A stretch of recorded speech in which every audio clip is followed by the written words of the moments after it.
Hello, everyone. Let's see, is this... Yep, that's working. You're supposed to be closer. There we go. How is everyone? How's everyone doing?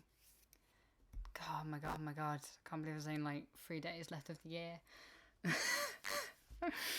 Oh, it's actually more like 4, isn't it? But yeah.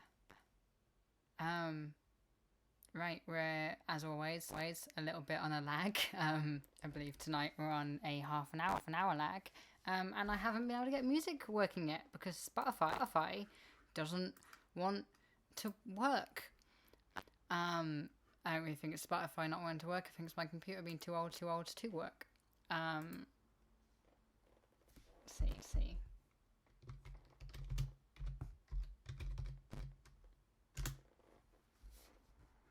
See if I can get this going. Hey, people here. Hey, Uncanny. Hi, Purple. Hey, Geshin.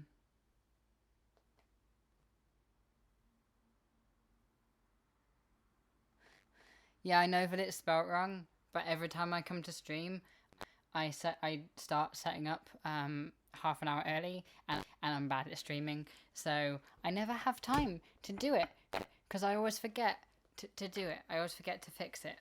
Hi Frank, hi Bluish. How is everyone? I didn't dab. I never dab. Dabbing's not a me thing to do. Right, so I haven't made a video this month. And the reason for that is I've been really busy. Christmas is really hard to be confirmed. Christmas is just a really busy time, and like I did my first adult Christmas where I hosted all the trans people in my life who were just sort of stuck in London. And didn't have anywhere else to go, and that was really nice. But first time cooking for 6 people. So that's been a lot of hassle. But yeah, I have made a lot of videos this year though. Yeah, you see Stitch just outside. He's right there. It's a really cheaply made toy that I spent like €50 on at Disneyland, which is kind of terrible when you think about it. But he's cute. And yeah, I'm happy I brought it. And look, there's the 2 posters that you couldn't really see in the Frank and Alice video. Hi Harry. So where was I? What was I saying? I don't really have a form for this stream. I don't have anything I really want to do. I kind of want to go over like, maybe not one by one, but like what I've done this year YouTube wise. And then maybe talk about where we're going in the future.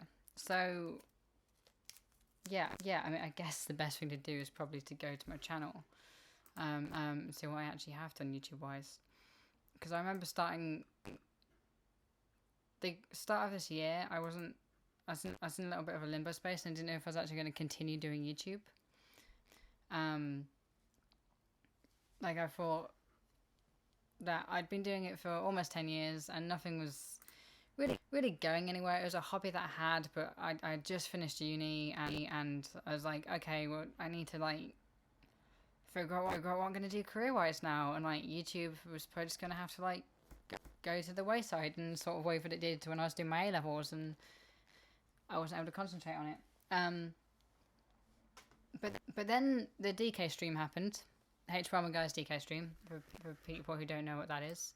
And everything kind of changed because how the DK stream worked for me was I tuned in at like hour 50, and at that point they'd raised so much money that they were sort of asking people for like other charity ideas that they could donate to. So I was just in chat saying, hey, there's this one called Clinic Q, which is like a really good like sexual health educator and like clinic in London. It's really good.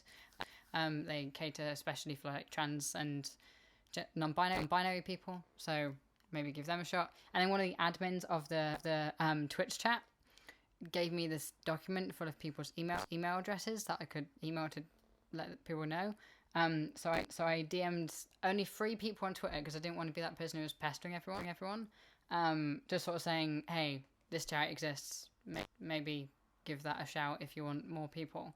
And then I got a message almost immediately back from one of those people inviting me to a Discord. Had never heard of Discord, so I downloaded Discord and made an account, and then went into a room. And then after about half an hour of just sort of like, well, and basically there's just this big chat in Discord where I just posted, hey, this chat exists, and then somebody said, hey, why don't you go on stream and talk about it? And I was like, what? I mean, okay. So I DM'd, I think it was Casey or Dan Olsen, I can't remember who, but then Dan Olsen did a mic check on me, and then I was in on stream, and I said that the chat exists and told people to go give money to it, and that was it. But the Teeth Gang Discord, which is kind of dead now, stayed around for a while later, and like I got quite chatty in it, and got talking to a few of the people who were like proper organizers. Not because I was like trying to do anything, and I wasn't trying to get on stream. I was just like, hey, into the chat, and then I just got a lot of access very quickly, and I don't understand how or why, but I did. And then there was a creative support where it was just like lots of different creators who were still in the Discord group, basically sort of saying, hey, if anyone like needs a script reader, or if anyone needs like a producer or anything stuff like that, and I said, does anyone want an accountability partner? And then Eric DM'd me.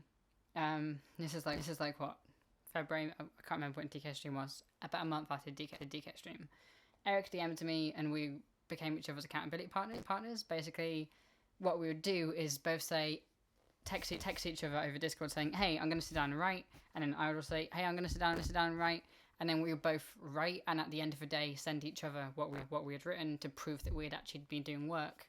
And it's just the way to keep yourself accountable. Really good way to like do it. Yeah, something to chat for the Teeth Gang Discord.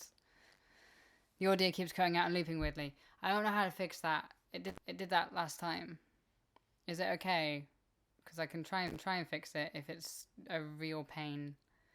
Yeah, I can try and fix it if it's a real pain, but if it's not a real pain, it's fine. But yeah, then I met Eric. They were gonna shoot a video, and I offered to help, so I just turned up and helped with All Right Date Night, and then shot about the idea of like Trans 101 and with Eric and Natalie, who's the director of his videos, and then I did Trans 101, and that kind of brings us to the first major thing of this year, which is Trans 101, which I started, when was the first video? 8 months ago. So it was actually quite a way into the year, because I was like just sort of procrastinating a lot.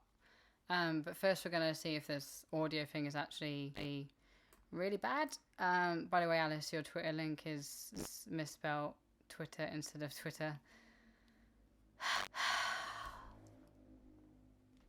Okay, apparently is cool.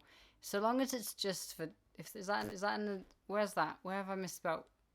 I assume that's in the description. As long as the link works, I don't really mind. But also most of you probably come from Twitter anyway. Twitter link is misspelled. I can stick with it. The audio isn't that strange. It's not that big a problem. The DK stream meant a lot to me. Thank you for being part of it. Here's the thing. Purple, I wasn't a big part of it. Everything I just said is like what happened. I just sort of popped in miraculously somehow from this weird strange events over like 20 minutes, where I went from just being somebody who was dipping in, seeing what's going on, to being on stream. It was really weird. But it meant that I met Eric, and it meant that I was able to invent Trans 101, which, yeah. But yeah, let's just reminisce about DK stream for a bit. Because I wasn't really about, but like it meant so much to so many people, and it kind of inspired a new trend of doing charity streams, which, as something we'll talk about later, kind of made my career and yeah, we'll go on to the Shakespeare stream later. Trans 101. Basically, I didn't know what I wanted to make, so I just like potted about doing random shit for ages. Like I try like you can go back through my old catalog of videos and look at stuff. Like I did a bunch of Vedum and Vido, like vlog every day in a month type things. Just a bunch of vloggy stuff and like the Transition Chronicles. The two halves of Transition, the Transition Chronicles. That was the first attempt at a Trans 101 type series where I wanted to like educate people about trans stuff, but I didn't know quite how yet. And the Transition Chronicles was basically I didn't know enough about the actual politics and everything like that, so it comes off a little bit transmedy. But yeah, and I did what like wax in my face, which is a dysphoria glorification, and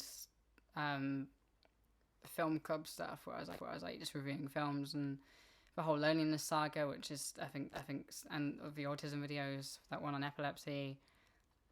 There's just a lot of random stuff until we get to this year, where so literally a year until we get to this year where I make Trans 101, and basically I tried to brand my channel as the transgender channel for cis people, so like transgender education for cis people. I realized that the ContraPoints channel, and I know that is now very controversial now, but the ContraPoints channel was 1 minute. I've fallen back in stream. It's not a big deal. The DK stream meant a lot. I missed the whole DK stream thing. That's a shame. There'll be other things like it, but probably nothing like that to get over again. It's just a miraculous event in general. Yeah, I know, right? I was subbed to Harry and had some friends who were big into speedrunning, but that was what got me into finally confronting my gender issues personally. Also, Ollie's channel. Aww, they'd both be so happy to know that. Not that I know Harry. Even if you were a tiny part of it, you still helped. Okay, thank you, but I really didn't. But thank you for the sentiment, and I'm really happy that stream helped you so much. It helped so many people, and it's so good because that's better than anyone could have hoped for. To be honest, I'm holding out for a Harry Potter reading stream for trans charity to annoy J.K. Rowling. Here's the thing, Shakespeare's dead for a long time. You can make a Shakespeare stream and no one's going to have a go at you. Reading Harry Potter, that's some murky waters that you're going to get into. Well, not murky, there's some very jet black acidic waters of copyright. Yeah, congratulations, Purple. I'm really happy that the stream helped you so much. And that Ollie's channel helped you a lot, because yeah.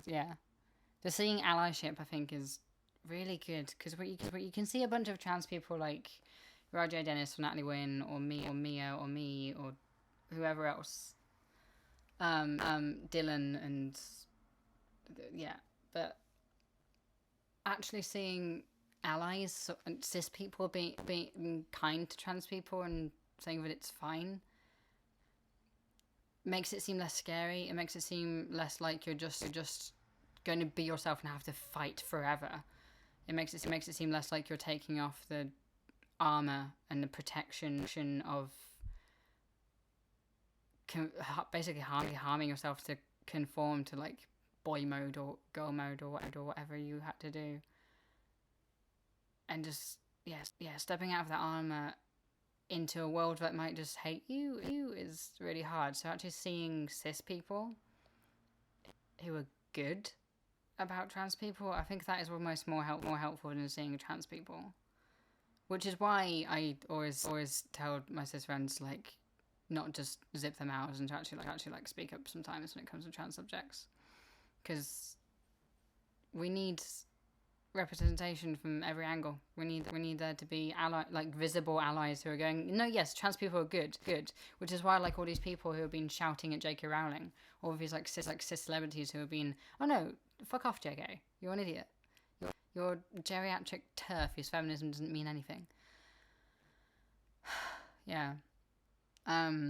So it's just really small text. I'm planning to particularly retool next year and do what I'm going to do to the other current stuff, and I'll probably keep it up because I feel either pride or shame about it. Sorry, Uncanny, I'm not quite following what you mean. Can I just say, Alice, as someone who's missed DK stream, your videos have actually helped me. Aww, thank you, Penguin. I'm really. You never know. You never get used to people saying that because it's just so nice. How do I zoom in? Oh, it's gonna zoom in way too much now, isn't it? Because I've pressed it seven times. Yeah. Thank you, Dr. Penguin Guitar. I'm really happy that my videos could have helped. Yeah. Oops, forgot about them copyrights. Yeah. Bit random, but I found your channel this year and asked you some questions a while back, etc. and thought you taking the time and your content, it really helped me find myself more. Aww. And through you taking the time, and thank you, Harry. I'm assuming that might be dead name. Yeah. So if your name in the chat is your dead name, I apologize for saying it out loud. If it is, that I don't mean to harm anyone. Oh my god, what's this doing? Where's the chat gone? Ugh. Chrome. This is why I use Safari. Zoom out, zoom out, zoom out. I'm just gonna have to read really small writing. It's also been absolutely incredible to see you grow as a content creator in expression and recognition over this time. Here's to 2020 you being even better. Oh, thank you, Peckover. Oh, thank you. Seriously, it's really nice. Stuff like for DK stream and Ollie's channel helped me release what kind of ally I want to be, realize what kind of ally I want to be. Stuff like your channel helped me to be more informed and a more informed ally. Yeah, and that's what I want to do with my channel. I go into let's just keep going down here for a bit, but I will talk about Trans 101 in a minute. J. Crowling is to feminism what Tony Blair is to socialism. That's really bad clicking. My hands all sweaty. Ugh. Your Trans 101 series really helped my gran get her head around it too. When I came out to her, she ended up being the coolest member of my family with it. Aww. Yay. That was like literally my goal. I wanted to say I understand the weird feeling it comes with looking back at your own content after you choose a new direction. Well, okay. So let's actually look back at some more content. Here's stuff. So here's the first Trans 101 video. Basic vocab. And basically, the Trans 101 series, how do I... What was I going to say? Oh, sorry, there's too much going on screen. Let me just come back here. Yeah. The Trans 101 series, I realised that there were people like Natalie Wynn who were doing really freaking in-depth conversations about trans stuff, which is fantastic, and we need that, and we need people like her doing that sort of stuff. And then there were also people like Mia who were doing similar things like that, and there were people like Rory J. Dennis who were doing like very scientific and like researched things. But there was but for all of that stuff, you needed a baseline of information to actually properly engage with it. Like to engage with Natalie Wynn stuff, you kind of need to know what passing means. You need to know what AMAB and AFAB and a trans woman and a trans man and that sort of stuff is.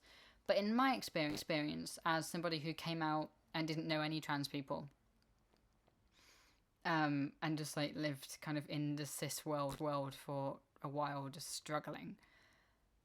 Cis people don't even know what the word cis means, so how do you actually expect them to engage with something on the level of like the ContraPoint show or Mia Morta's stuff, or even Riley J. Dennis's older stuff? because Radio Genesis makes like media video essays now, which is cool for them, I guess. So I wanted to make a series that was basically the crash course. It's like, hey, here's the foundational knowledge. Now that you can go and actually engage with that stuff.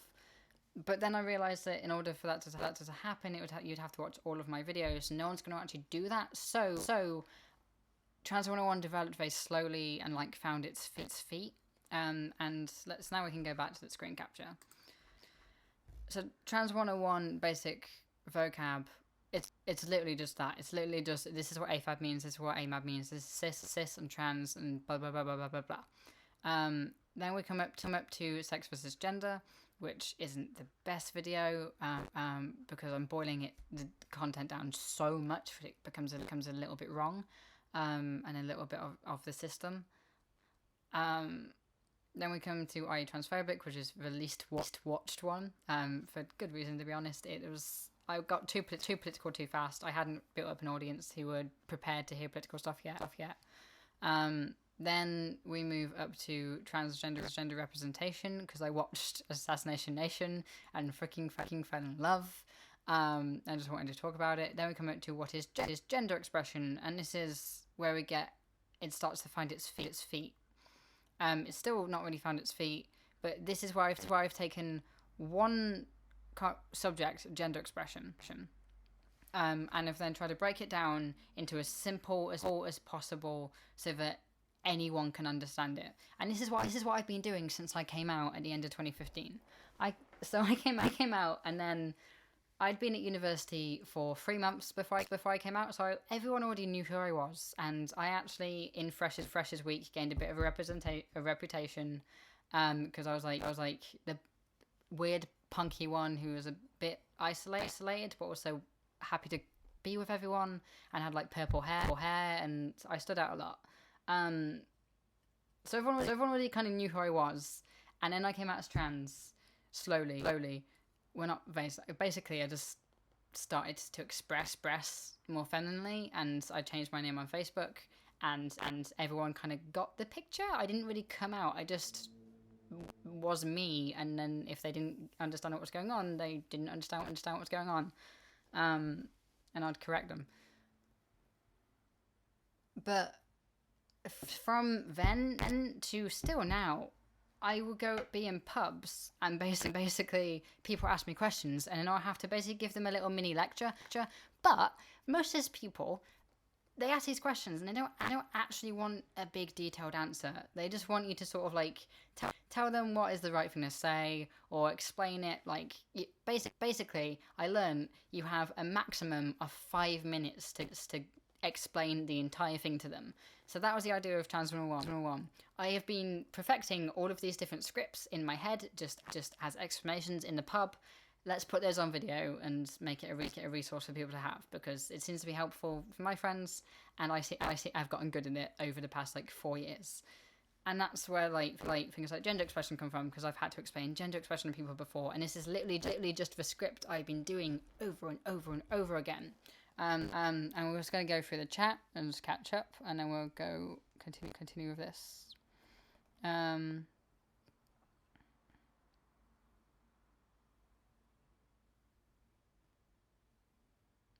Touch was supposed to, yes, 100% exactly this.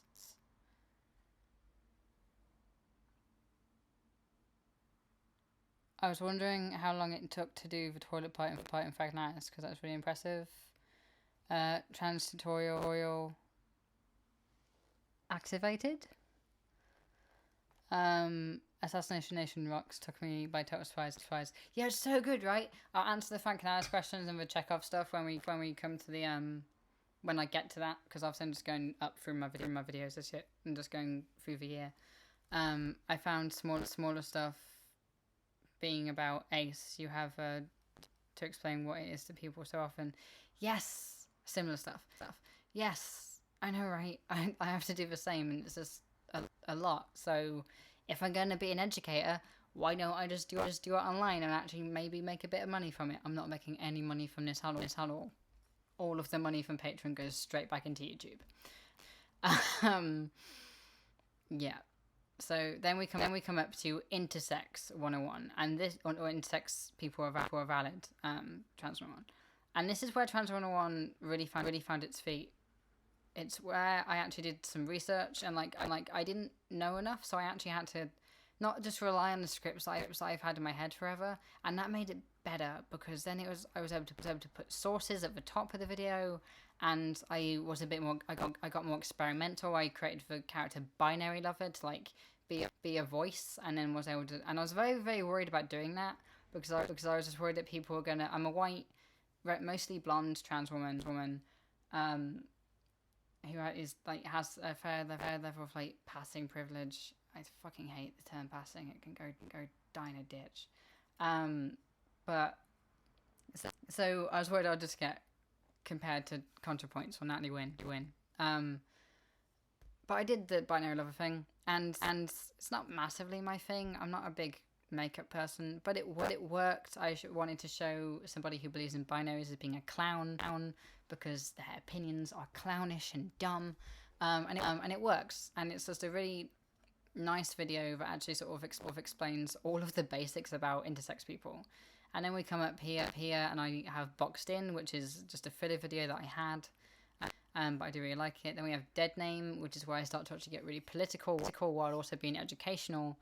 Because it's like this is the most sort of like trans empowerment video I have, and it's the one that I've skipped over the Shakespeare stream. I'll come right back to that. And it's the one that got me a lot of hate, and I think it got a lot of hate because A, it's a trans empowerment video. It's not really an education. It's a bit of an educational video, but the education is in the first minute, and then the rest of it's sort of like, hey, trans people are great, shut up. And that got a lot of hate from people, and also the reason it got a lot of hate from people is because this got me a lot of notoriety. So the reason we did this stream was to basically test our setup for evening before the Shakespeare stream. And we've now come for Shakespeare stream. So I'm gonna talk for a little bit while the lag catches up and ask all the questions you want in the Shakespeare stream about the Shakespeare stream. So what is it? Basically, when I first met Ollie at Sitsy in 2018, so August 2018, we just like didn't know who each other were and just got chatting because we were both. He was waiting for his mate to be done on a panel. I was waiting for another panel to start. And we got talking about Hamlet, and the thing we were watching just mindlessly was about Minecraft, and we both sort of thought, wait, wouldn't it be really cool to like do a theatre production of Hamlet in like a one to one scale version of the castle, and like somehow figure out how to like actually stream that, and you could like sell tickets to the stream to like raise money for charity or something. And it was just this really ridiculous idea that it was one of those ideas where you're like in the pub with your mates and you come up with this harebrained scheme of an idea, being like, hey, what if we did this thing, like this really stupid thing, and then you never do it. And then what was it? It was like June, I think, end of June, maybe start of July. Ollie just DMs me on Twitter and was like, hey, I've got this like idea for a Shakespeare stream, and it's a even bigger version of the Minecraft idea we had. And then it happened. Basically, Izzy was our person who was going to like help us with how streaming works, because neither Ollie or I really knew how streaming worked, and then I just had to get location, people, equipment, food, and everything like that. And then Ollie was like gonna obviously pay for it and face it, and it was his thing. Yeah, and it's insane what we managed to do, and it's definitely the thing I'm most proud of in my entire life. I can't believe what we did, and it's just 5 days worth of toast and chocolate buttons and cups of tea and only having 2 hours of sleep a night, and it was so worth it. It was so much fun, and annoyingly, all the things I remember are things that nobody else reminisces about because I wasn't ever listening to the stream. I popped in occasionally and like heard Ollie saying a couple words when I needed to like wave him out to like tell him something, but most of the time I was just backstage, just preparing everything. So I would have one script which was fully broken down, fully casted, and all of the cast were just waiting in the green room, or like they were gonna come back in like an hour when the next one started. Then we had another one which I was casting, so I was just like constantly through the entire time I was awake emailing people via like Ollie's Twitter account and my Twitter account and like emails and just everything to like get cast members in and like to cast them in different roles, and obviously that play took the most precedent because it's the one I was casting at the moment. Then a third play was being broken down, by which I mean we were going through the script and like actually looking at all the different roles and like breaking it down into as few actors as we could get. And we eventually got different formulas for each of them. So histories would have 4 people, an extra person. Ollie would do half the male people. Then we'd get another like secondary actor to help with that, and then we would get like a female actor to help with the female roles. And then the comedies had like a lot more, and the dramas we did one in the evening and just went all out, just balls to the wall. It was great. But that's what I was doing. I don't remember this sadistic clown cult thing or any of these things that you always hear Ollie talk about, because I was never listening to stream. I wasn't really on stream. I was making the stream happen, and yeah, I'm really happy with that. Let's catch up on stream. Hamlet speedrun, that would be hilarious. I feel like I can relate to disliking the simplified concept of passing privilege, even though I'm cis. Being there is the same concept within autistic communities. The reason I don't like the term passing, it's not passing privilege. Passing privilege, I think, fair enough, I get that. But it's when we say passing, what we're saying is passing as cis, and it's like, no, I don't want to pass as cis. I'm trans. Fuck you if you're only going to treat me good if you mistake me for a cis person. But that's a different video in the future. The only thing I dislike about lots of trans educational YouTube is it belittles people who just don't like a way that turns them off. Wait, what? Trans educational YouTube is it belittles people who just don't know in a way that turns them off, or the ultra queer aesthetic turns them off. Yes, exactly that. I wanted. The reason I have the persona in the Trans 101 videos that I do is because I'm like, all right, mate, how you doing? Cheers. It's meant to be that barfly at the pub that like you don't mind chatting to, and you'll like happily sit with them for like 5 minutes while you wait for your drink to be made and just like have a conversation with them. That is the protagonist of the Trans 101 videos. That is the narrator that I wanted to get. I wanted to have that whole sort of like laid back thing of like really approachable. Anyone can come up to me and I'll just be like, "You right, mate? How you doing? Nice, yeah. Do you want to talk about some trans shit? Yeah, here's some trans shit."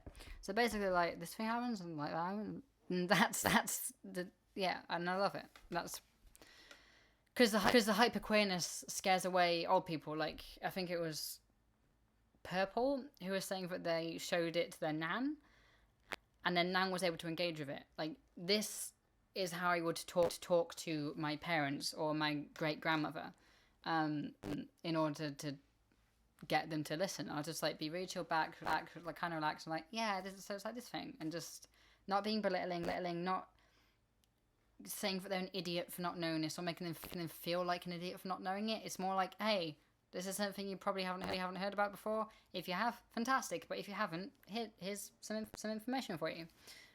Do with it what you want. that's just, I think, the right tone to get when you're being educational. You don't want to belittle people for not knowing something. I caught the latter half, and I still can't believe how lucky I got to come across it, and awesome people learnt about it. I presume that's for Shakespeare stream, and yeah, I still can't believe this Shakespeare stream. I kind of regret playing Puck. I think I could have found someone who would have done it better, but if that's my one regret of the whole thing, like, freaking hell, it was so good. So happy. I pass as holistic, which does mean I don't get disrespected as much by people around me or look like any target, but it also means I get no support for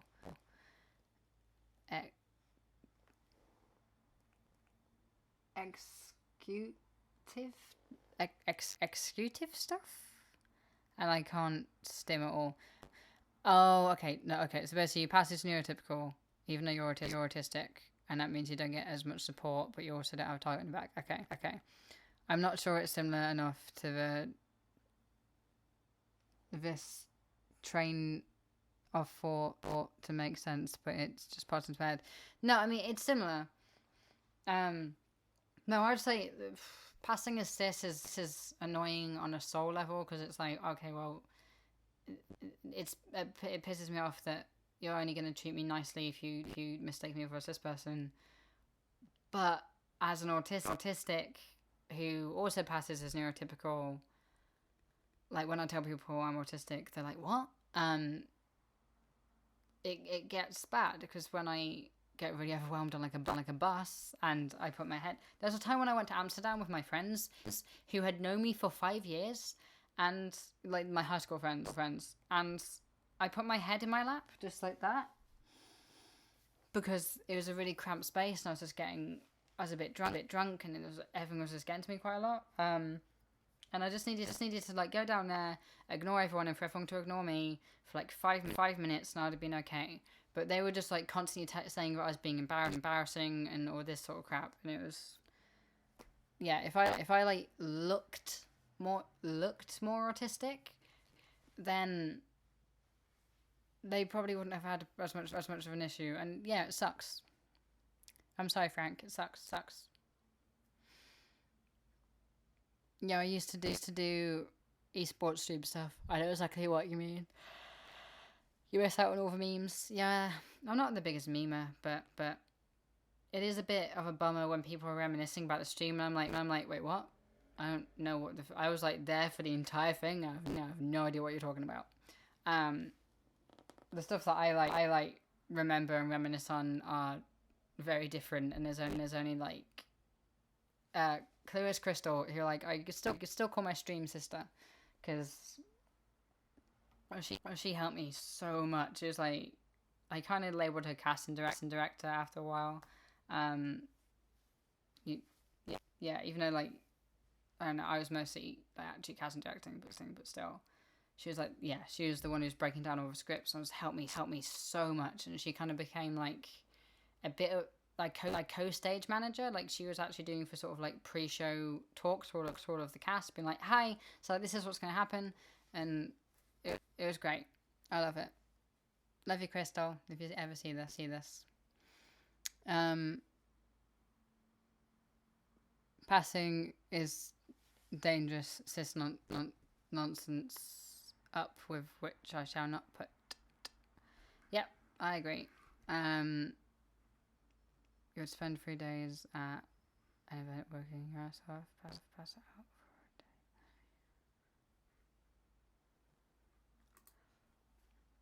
You spent 3 days working your ass off, passing out for a day, and then read about what the fun everyone else was enjoying while you were busy at home.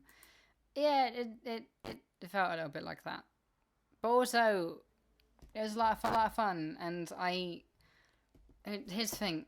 I wasn't able to like make films when I tried like by myself and put stuff on YouTube since 2009, but I wasn't able to make films as a teenager, so I joined a local theatre community and became a stage manager because I didn't have the confidence to act.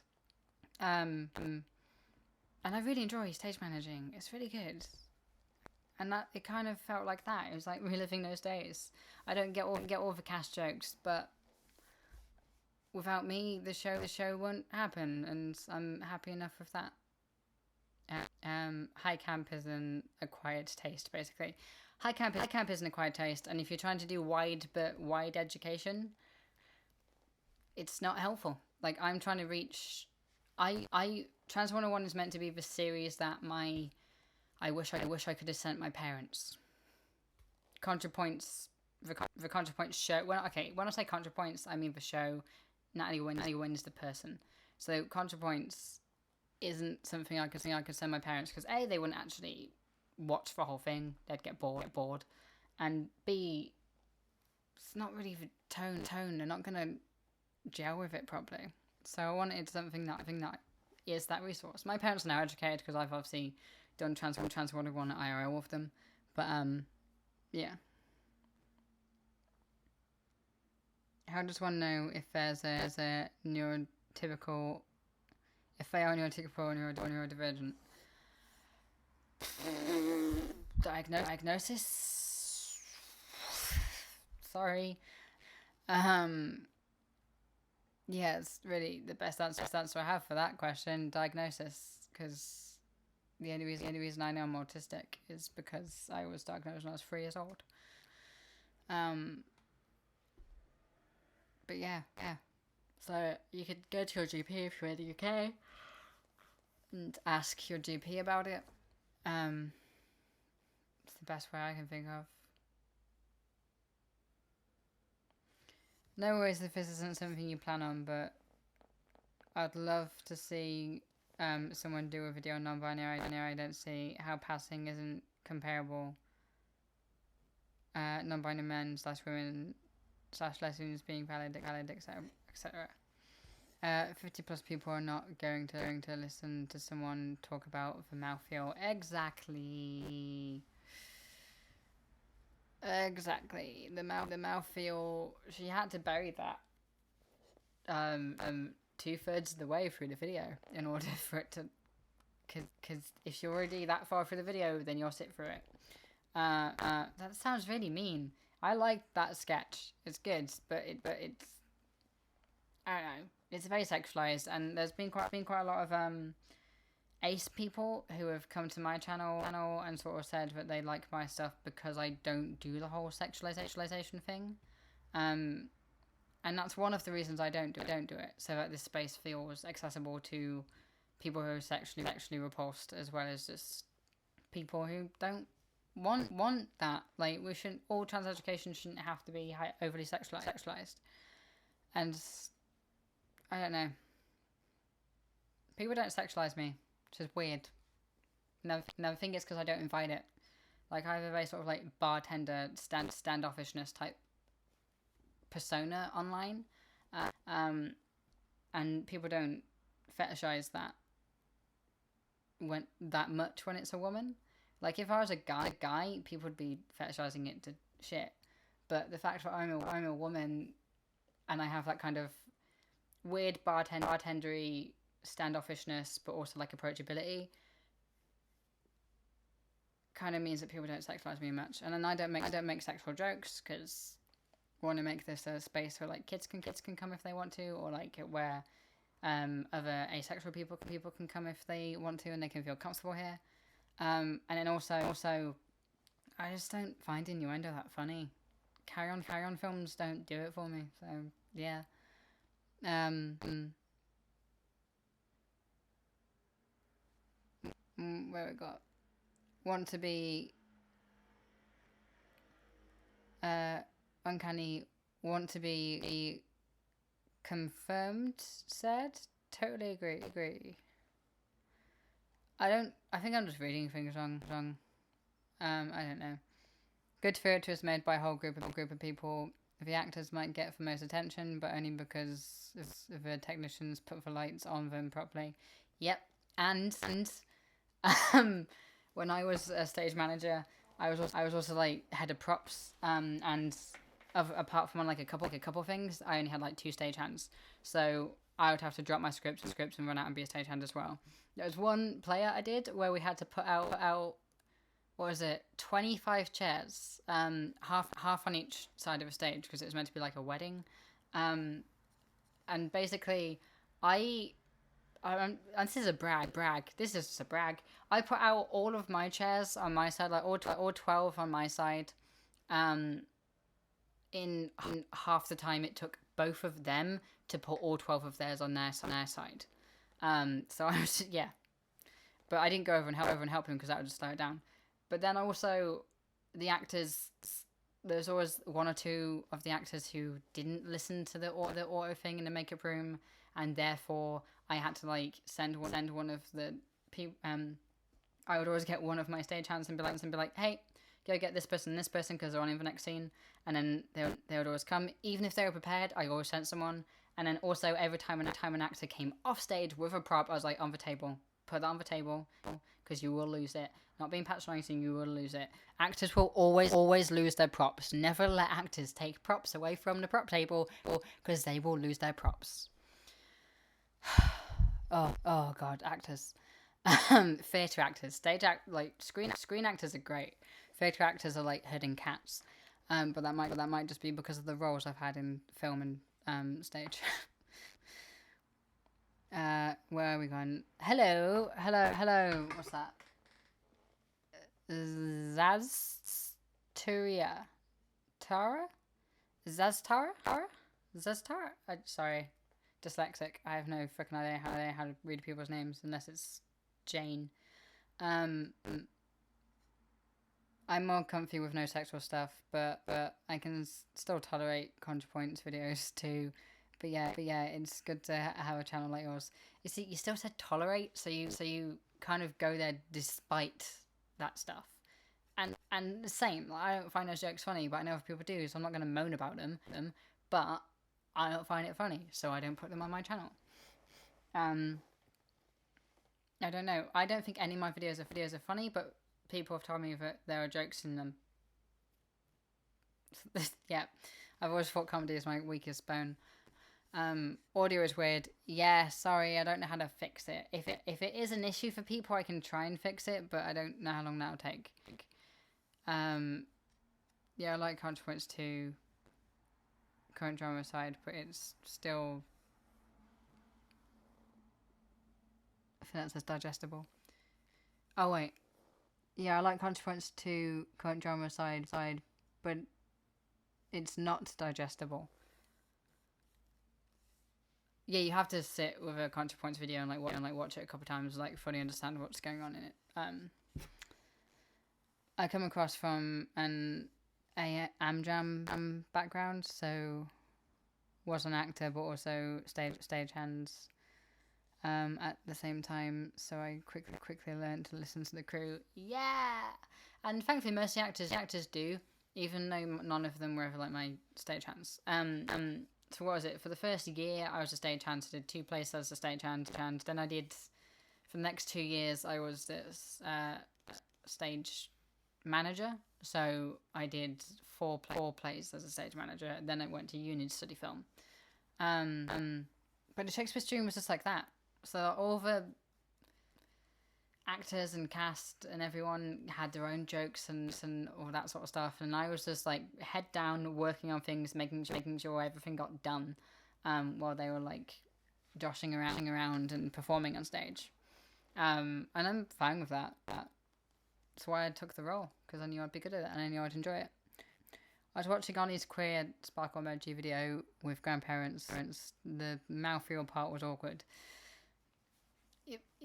That may more so be to do with the grandparents bit than the mouthfeel part. And yeah, at that point, that's the kind of joke which is there for people who already get the joke, which I try to not do too much either, but I do that sometimes. There's a couple jokes in Frankenhouse which are a bit like that. But yeah, I've never really understood the whole YouTube poop sort of heterotemporality humour. I don't know. I think there's humor in my videos, but I think it's much more dry and kind of gallowsy.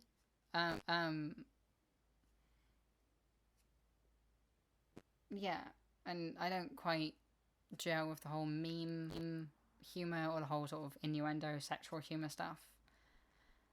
And I think that's fine. I don't know. It's fine. What we doing? Where are we going next?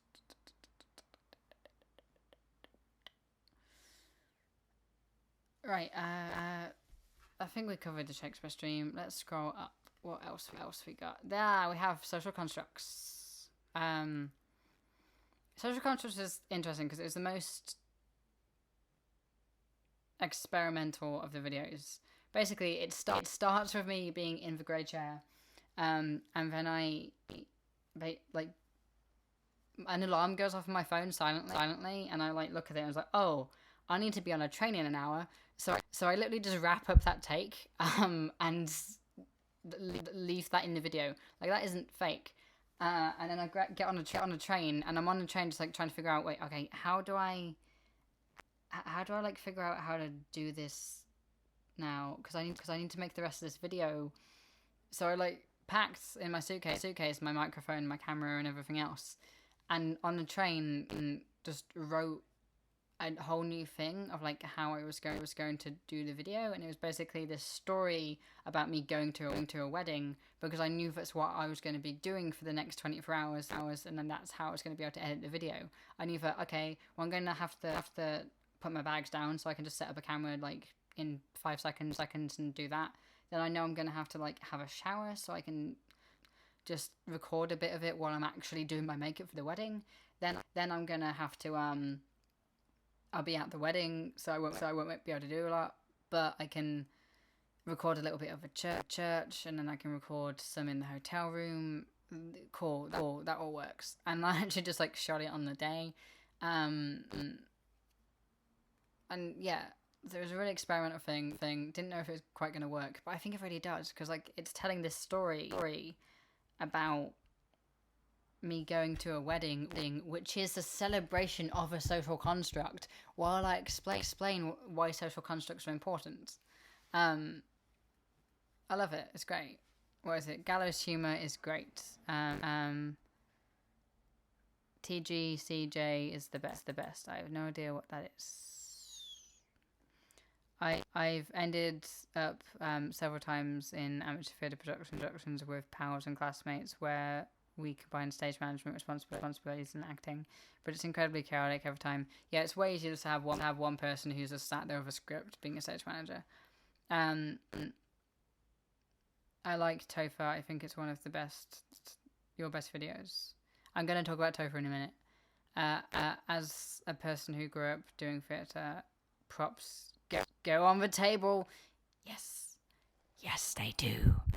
The props belong on the table, not in your dressing room. There comes the demon voice. That was going to be Frank's voice for a bit, but I just thought it was a bit too cartoony. I like listening to the behind-the-scenes stories. It's very, very interesting. There isn't enough of a crew for that. I mean, Crystal and I could always, if we ever did like a Shakespeare stream retrospective, we would definitely have to. It'd be like me, Izzy, Ollie, Crystal, and probably Dan Olsen. Yeah, and maybe Mia, because she, I think, was in the most plays out of anyone other than Dan. And that would just be a really cool little panel to do on Twitch or something, just like a little retrospective, sort of talking about the behind the scenes and the on stage stuff, and like just reminiscing. That would be great. Might do that. Might see if I can organise that. I don't know all of those people that like well enough to. Well, really, it's only Daniel and Mia that I don't know. I'd have to talk to about that. That's not going to happen. That's another pub idea. Right, where is it? Yeah. Social constructs is kind of what I want to do, more stuff like social constructs in the future with Trans 101. I want to tell stories that are relevant to the media I'm doing. this is like my little niche, I think. Because like these earlier Trans 101 videos were very Riley J. Dennis, especially like Intersex 101. It's like kind of Riley J. Dennis clash love child with ContraPoints. And then Boxed In is some fiction that I want to do more of, but it did so poorly on the channel that I can't really afford to do it, because it's also one of my, probably the most expensive video I have on my channel. Dead Name, that's more of an old school vlog than it is educational. It's like this is even though it's not the most popular one, it's actually one of the only Trans 101 videos that isn't on 1,000 views. It's my favorite, and I want to do more stuff like this, like tell little stories while you know, yeah. I has to sleep. Night, Frank. Yeah,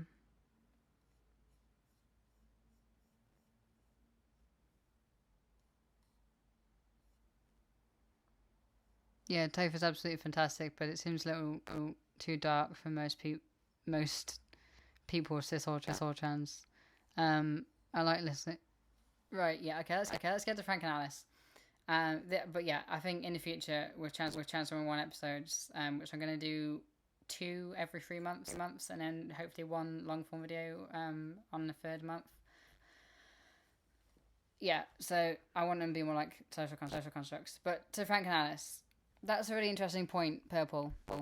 You think it's great, but too dark for most people. I think you're probably right, but I wanted it to have the same kind of tone as Stepford Wives or Get Out, which is why. Oh, wrong way. Which is why both of those are here. Like, Get Out and Stepford Wives posters are there, and then also I have Trainspotting, which is also a big, freaking. Actually, I like this angle. Let's do this. And then I have Trainspotting, which is also a really big influence. It's like tone-wise, I was just melting these 3 together. So yeah, tone-wise, it's very dark. It's a very dark and heavy film. But I'm talking about some very dark and heavy subject matter, and I'm trying to give people a whole new way of looking at gender dysphoria, looking at it as a trauma-induced mindset rather than you're mentally ill just because you're trans, which is how most people talk about dysphoria, even if they don't think that's how they're talking about dysphoria. So it's dark, I agree. But like Uncanny said, it's a psychological thriller. It's exploring visually with anthropomorphized characters my childhood and like living in the closet as a trans person in the early 2000s, and it was hard and horrible, and I had to go through a lot. But also we meet Frank 5 minutes into this video. That's like here on the timeline, and that's something I actually wanted to do on purpose, because if you can keep someone's attention for 5 minutes, you're more likely to keep their attention for longer if you give them a hook that makes them want to come in. So like on the 5 minute mark is where we first see Frank's face, and then as soon as people see Frank's face, and then they're going to be like, ooh, I want to know more about that. Who is that? What's going on here? Which is why I want to make it on the 5 minute mark. And then all of the like really dark, horrible stuff happens kind of here. Then like here we get a bit of education, which is a nice little break, and then here we get the other really like dark, horrible stuff. But like by this point, it's not like Frank has stopped being abusive, and it's much more of that. Alice is taking control. Like he sat down, he's on the same eye level, then he goes further down, and I hope and like to think it becomes more cathartic than it does scary. The first half is scary, but after the second half is meant to be cathartic. For trans people, at least. For cis people, it's meant to make them feel guilty, a little bit.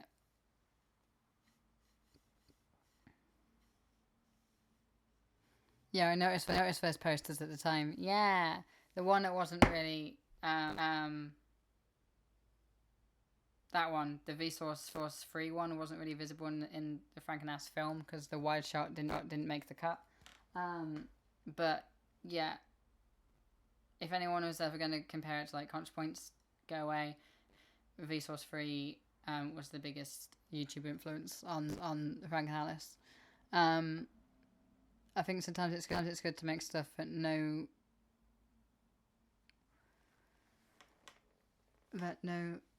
that's not meant to appeal to everyone, can hit harder with an audience it's meant for. Exactly, like Get Out wasn't meant to appeal to everyone. Stepford Wives kind of hates men, and like Trainspotting, no, it's not for everyone at all. I rewatched it recently and like still one of my favorite films, but God, it's heavy. But because they're heavy, they're able to say something much more clearly and much more loudly. And that's what I wanted to do. How did you do the toilet scene bit? Okay, here we go. Here's the toilet scene bit. I can't tell you how I did it because I have a massive, like, 2,000 words, fully detailed breakdown from conception of the idea to the final editing and upload of the scene, and to the final cut of the scene. From sound design, from building the set to coming up with the whole thing to like figuring out how I was going to physically do it. All of that information is in a behind the scenes post on Patreon. If you want, you can literally just like pay to go see it. Oh, drop the stick. You can pay to go see it and then just like cancel your subscription to Patreon. But it wouldn't be fair for me to explain how it's done there. The one thing I will say is it's a set. It's a set that I built. And I ripped off Trainspotting.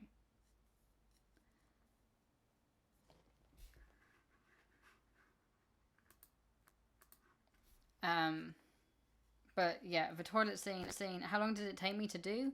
I shot it the set took a day to build, and it took 2 days to shoot because I did all of the set stuff, then I did some location stuff. Then it was the most editing intensive part of the edit because I also had to record all of the sounds, which took about 3 days because I live with 9 people. Then I had to edit all those in, which took about half a day. Had to edit the scene, which took about like half a day. Then had to like get my mate to color grade it, which took like about a day and a half. So it took a while. Took probably total time about a week to get that scene done. But we also had to buy all the stuff, which we did over some. So yeah, probably about maybe 2 weeks total to get it all done. But yeah, I think it turned out really good. I keep referring to Frank as nasty gaslight to brother looking bastard for the entire time he was on screen. He's not my brother. He's meant to be he's like my ideal self, like that. The part of your brain which is telling you what to do to like push you to being the best person you can be, and therefore he is supposed to represent his idea, society's idea of what I should have grown up to be. He is what society wanted me to be, or at least in my head, what society wanted me to be, and what society was grooming me to be. Bye, Harry. It was nice to see you. Good luck in 2020.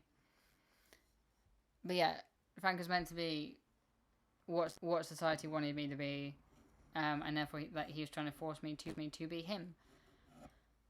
But I don't want to be that because that is horrible, as we all know. Love Trainspotting and Ivor Welsh in general. Yeah, they're great.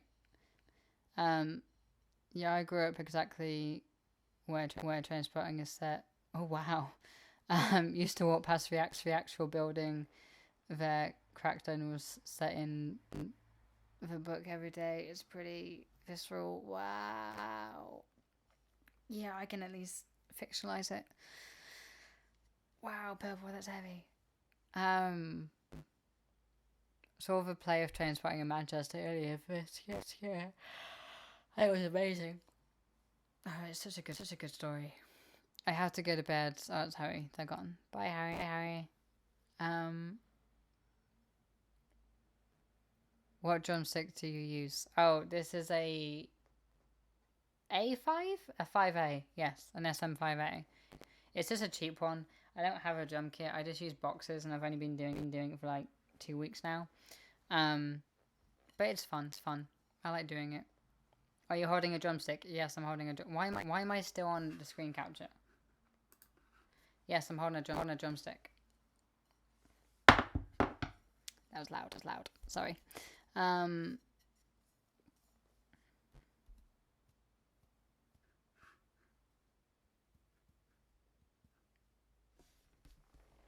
Wait, is that Luke as in my IRL friend Luke? The one who's asking about drumsticks? Because, yeah. Hi, if it is. Also hi, if it isn't.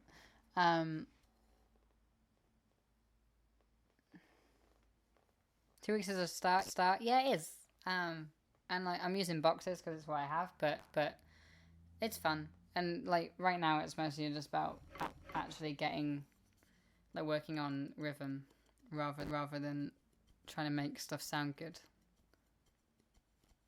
No,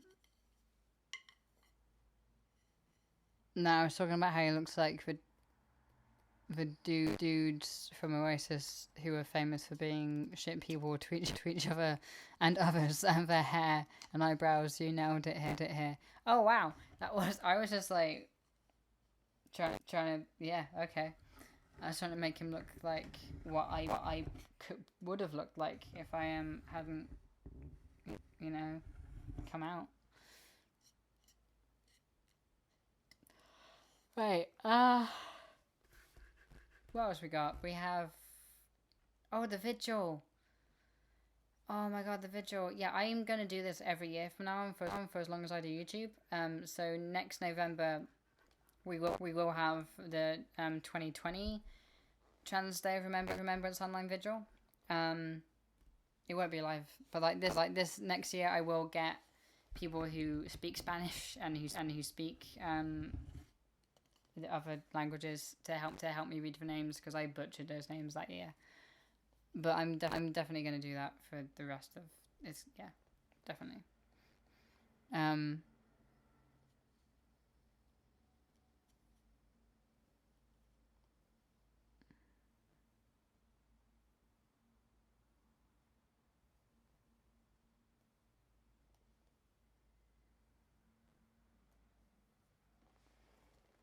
Rudiments.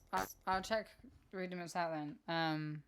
I'll give that a little bit of research. Now I have a friend called Luke who's also a drummer. But he's like, yeah, he's been doing it a lot longer than me. So I just thought that you might be him, but no, it obviously not. But nice to have you here. Don't worry. Alice is getting sleepy. How dare thee? How dare thee discern that? It's a bit late. It's a little bit late here. It's not late here. It's like 9:20. That's not that late.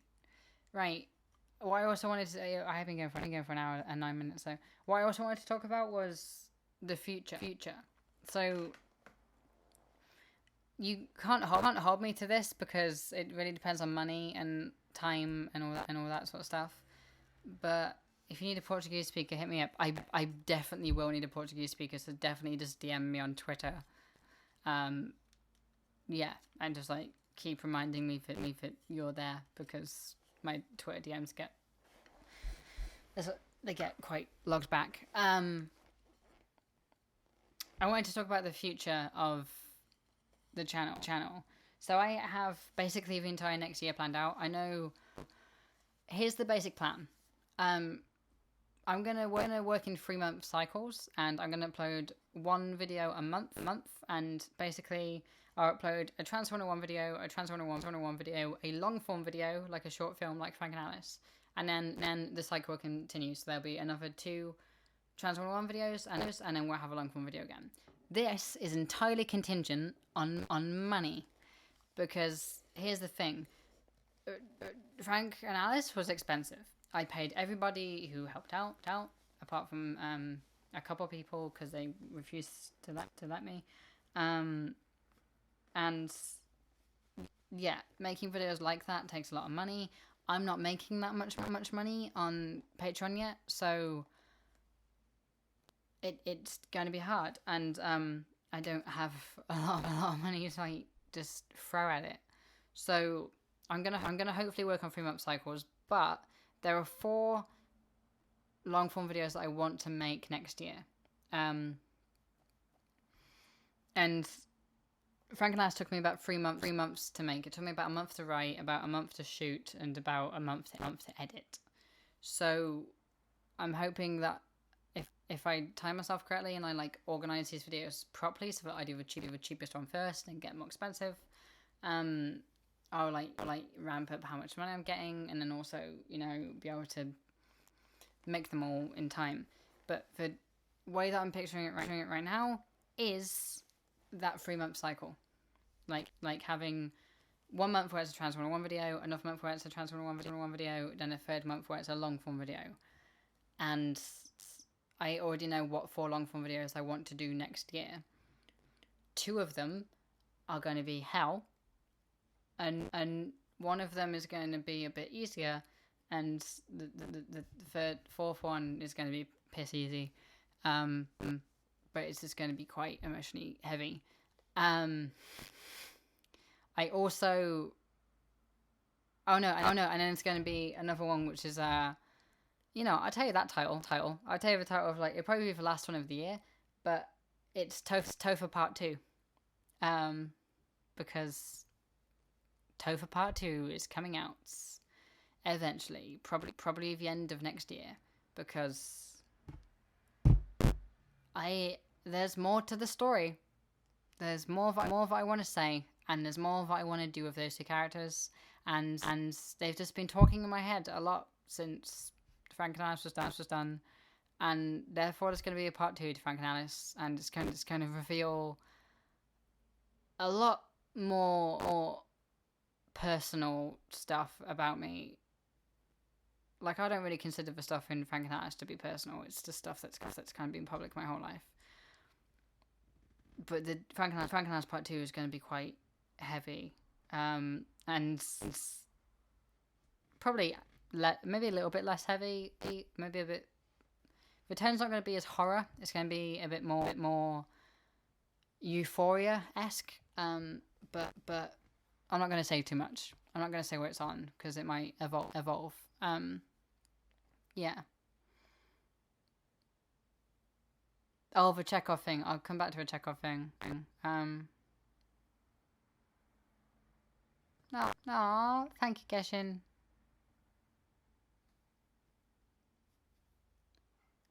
I get any support on Patreon. Thank you. Purple, what are you up to work-wise with the rest of your time? Bio, gotta watch Doctor Who with the fam. Enjoy Penguin. Wait, Doctor Who? Is there any ups? No, that's New Year's. That's miles away.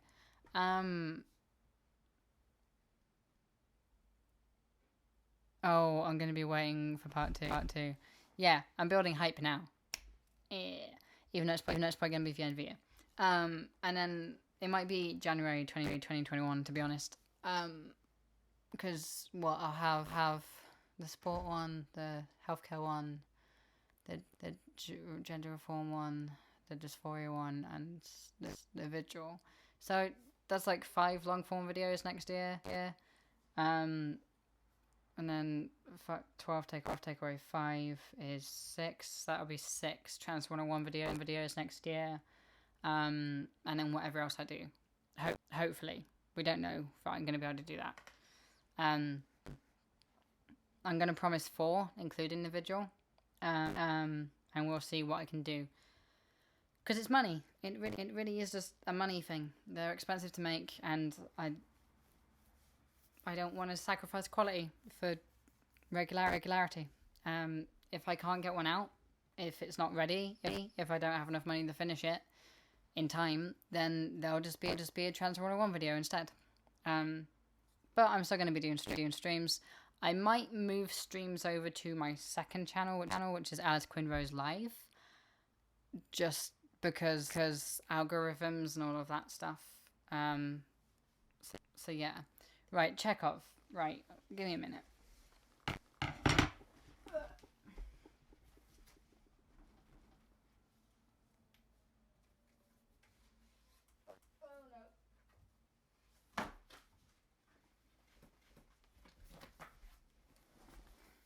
I got this for Christmas. And here's the thing, I'm not an actor, so this isn't a little thing at the end of a stream where I'm going to say, I'm going to be streaming this and just ripping off Ollie. Because I'm not. But, and also, another 5-day stream sounds like hell. I'm still kind of recovering from it, to be honest. I'm just realizing how much of a lag. I've only just sat down for you. So what is it? It would be cool to do this, and like somebody suggested on Twitter to raise money for a Russian LGBTQ charity because Chekhov. And here's my idea right now. My idea right now is not to. Oh, I've fucked up the pages. My idea right now isn't to do a whole big marathon stream of this, but to maybe instead do each play as its own stream, like on a weekly basis, and just like get people throughout the week, and just like I don't know, for like a summer, or actually how many? There's probably enough plays in here to do it once a week for the whole year, to be honest. No, there definitely is. There definitely is. I could do this for like 2 years. No, actually. 4, 5, 6, 7, 8, 9, 10, 11, 12, 13, 14, 15, 16, 17, 18, 19, 20, 21, 2, 3, 4, 5, 6, 7, 8, 9, 30, 31, 32. There's 32 players in here. So I could do it on like a fortnightly basis, and like produce a play on Twitch, for which is a Chekhov play. Maybe like once a month we switch which charity we're raising money for. And therefore there'll be like 2 plays a month. And this is just an idea that I have. I'm not saying I'm doing it because I already have so much on next year. But that would be really cool, and I'd like actually really enjoy doing that. So I might do that. We'll see.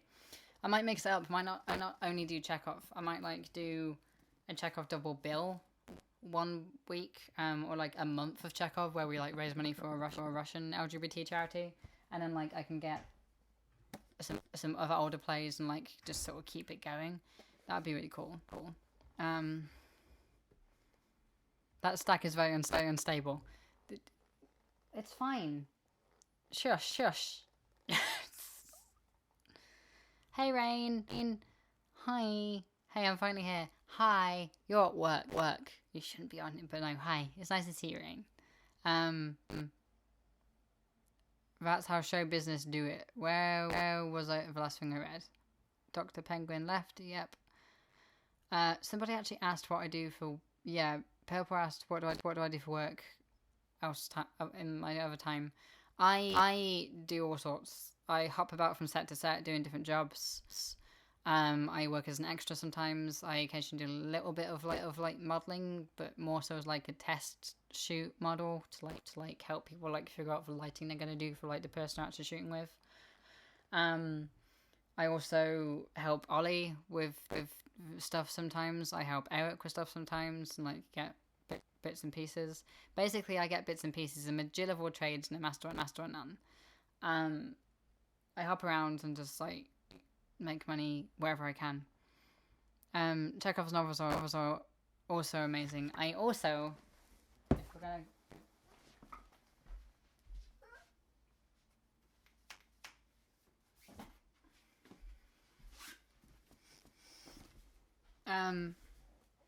the complete short novels of Chekhov.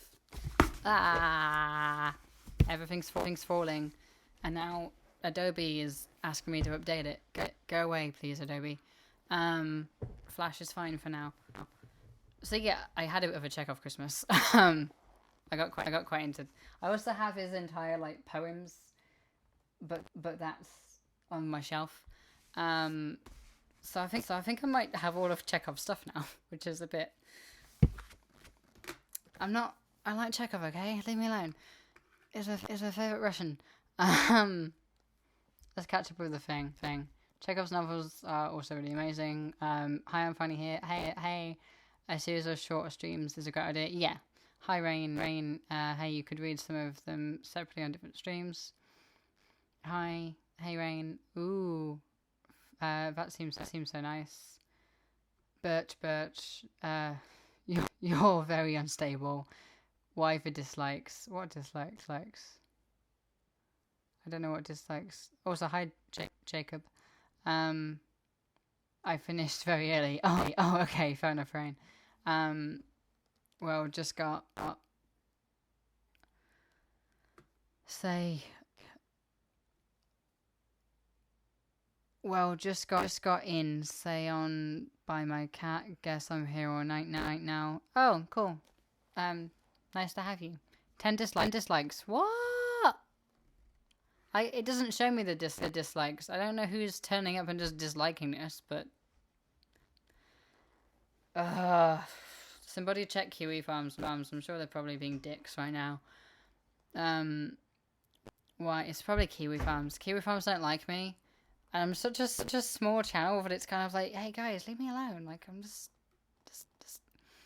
The only thing you know about me is like helped Holly with his coming out video, and did the Shakespeare stream, and you also think my dead name is Frank.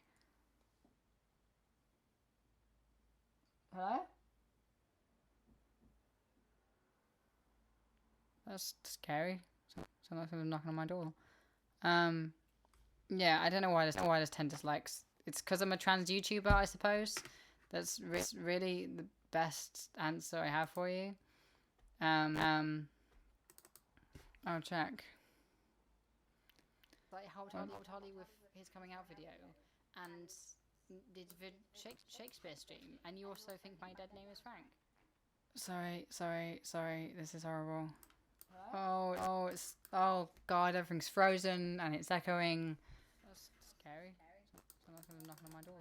Stop. Go away. Oh my god. Okay, that's better. Sorry. Oh, oops. I meant to write Chekhov short stories. Are amazing. Oh, fair. I've also got. I don't have his short stories. That's something I need to get. Some people have no dignity. That's why for dislikes. What are people doing? Oh my god. I need to move house.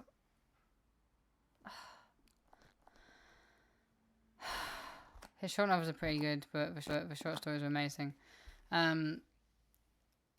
Like will be dislikes. It's botting. Yeah, it's probably botting. I don't know. I'm a trans person. I love how Ollie's favours Nabokov with his surreal purple prose and your concise Chekhov, the sheer contrast of it all. Is that concise? Is that the word concise? And yours is concise check. I like concise. Like, this is the thing. I really like Dickens, but fucking hell could he write on. And I understand why he wrote on and on and on and on. It's because he got paid per word. No, he didn't. He got paid per column he did in an article, because he published his books by chapter. But it's too much, and it's just too much for me to read. So, like, here's the thing. One of Chekhov's like novels is literally this. So what is it? So this is 3 years, and it's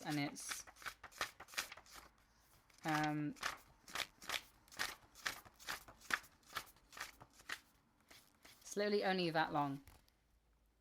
like that. I can actually feasibly read that, and the story is still really good.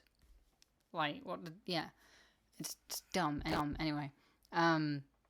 I've never read any Nabokov, so I don't really know.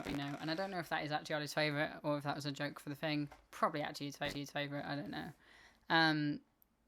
We have balanced it.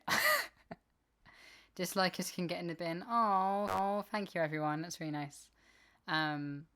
It's a bit annoying to know that there's now people who set up bots that dislike my videos, because like I've always had really good like dislike ratios. Like it's always been above 80% likes, so that's sad. But what's Nabokov's thing? I don't know what Nabokov's thing is. Hi, Atkin. Dickens and Mayakovsky. Gaming and payment system are on my list of favorite histories of literature things. I really like Dickens. He just writes. It's too long, and I can't deal with it. And I like plays. Plays are just a lot nicer and easier to like understand and read than books are. Prose is just really difficult for me as a dyslexic. But I do really like these books. Like this brand is fantastic. Like that's really nice quality books. Like definitely worth 12 quid per each of those. Valletta also invented the whole new poetry style because he needed and wanted more money. Oh wow, fair enough. Right. So yeah, I've had that idea to do fortnightly or weekly, probably fortnightly to be honest, because time and energy and busyness. But doing like a sort of fortnightly play on Twitch, like just creating a Twitch channel for it, and getting people like some people who have clout to like come over and like act, or even like some of my actor friends to come and help out, would be really cool. And then each month we'll change which charity we're raising money for, and yeah, it'll be really cool. We could maybe try and do a year of Chekhov, or we could do a month of Chekhov or a season of Chekhov, and then move on to some of. I'd really like to do The Arsonist, but I'd have to get performance rights to do that. And I don't know how that works when archiving it either. But it would be really cool to. I might have to just bootleg it to do The Arsonist, because The Arsonist it's not called The Ars. What is it? What is it called? What's the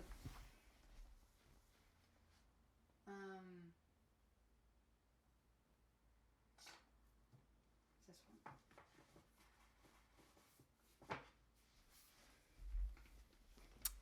The Arsonists. So I was half right. Or because I don't know this mainly because of Ollie. This now had it's also called the original translation of the title was The Firebugs, but it's more modernly known as The Arsonists. This play is so good, and it's got quite popular online, or like people know about it now online because of Ollie's Steve Bannon video. The Fire Starters is, yeah, that's another name for it. I like Firebugs as a title, but it'd be really cool to like do this one as like one of the plays in that fortnightly play thing. I don't know. And you'd only need like 5 people to do this entire play. So yeah, it'd be really cool. So like those are the main things that I would actually want to do. But I don't know. Could do some other stuff as well. It'd just be really cool to like set up a sort of charity theatre on Twitch. And just like get people to volunteer to like act and like just come and have some fun. It would be like a whole table read type thing. Might cast it beforehand. Ask an artist to draw up some kind of I'll probably cast each one a month ahead of time, and then like get an artist like draw up some artwork of people in their roles. That'd be really cool. so that that can be on screen while we're like listening to it. I don't know. I'm talking this through in my head as I do it. I've read it. It's good. It's a very good play. Fire starters. Good night, Geshin. Oh, night, Geshin. Didn't see that. Sorry. Nearly midnight here. Time to wake up tomorrow. Night.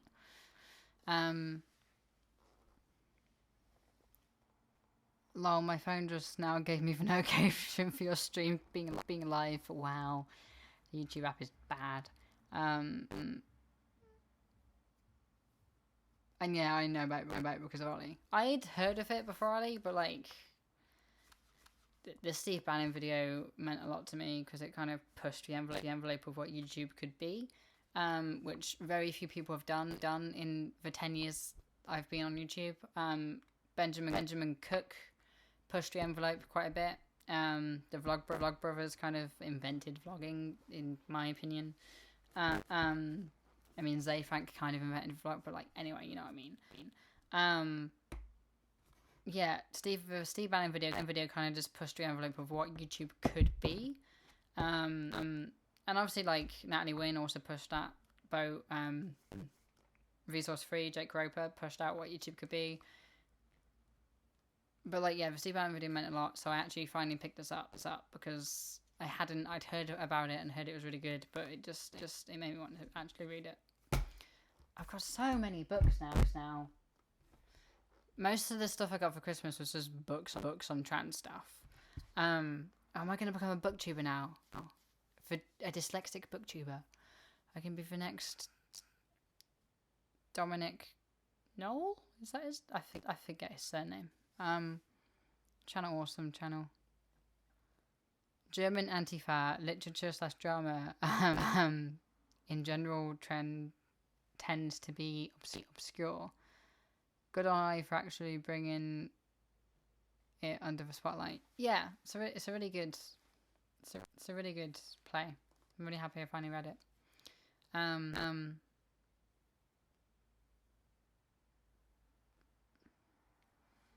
Only hit me to it, yeah. No, yeah. So I don't know if I'll do that play theater. It'd be cool. It would be cool, but it would just take a lot of extra work to do it. On top of making long form videos and transforming one videos, and also helping people with other stuff. And I'm also emailing different audio description companies, like asking them if I can like write audio description. And I'm probably gonna do that on like a script reader type contract where I offer my services for free for like 3 to 6 months. Like writing in different audio description scripts for them, and then after I built a good reputation with them, be like, hey, I've been doing this for a while now, and like I can't really afford to like keep doing it forever for free. It's like, can I would you mind? I'm either gonna have to like not do this anymore for you, or like you can pay me. Yeah, Dominic Noble, he's good. Oh my god, please become a booktuber. I mean, so I'm gonna get a research assistant for the long form videos because I can't. Just dyslexically, I don't have the capacity to read books in the same like speed and stuff as Ollie, and like Ollie obviously does philosophy videos, and therefore has read half the books that he's referencing, and it's like refreshing himself a little bit. Whereas like everything I read is the first time I'm reading it, and it just takes a long time. Like I've been reading Transition Denied for the past 3 months, and I've only just got through the introduction. Reading is just really hard for me. So I'm not going to be a booktuber. If people want, I can talk a little bit about the books that in the post-mortem live streams. I can talk a little bit about the books that I / my future research assistant read in order to make the video, but I don't have the energy or capacity to actually be a booktuber. Although that could be fun. Anyway, so that's the thing. There's like 5 videos I want to make next year. Not going to be able to make all 5 probably. Probably going to be able to make like there's 6. So probably going to be able to make 4, and then the next 2 would be in 2021.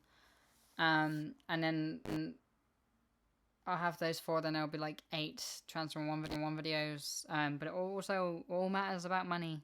It's all money. It's all, can I afford to make it? Can I afford to like pay people to help me do it? And all of that stuff.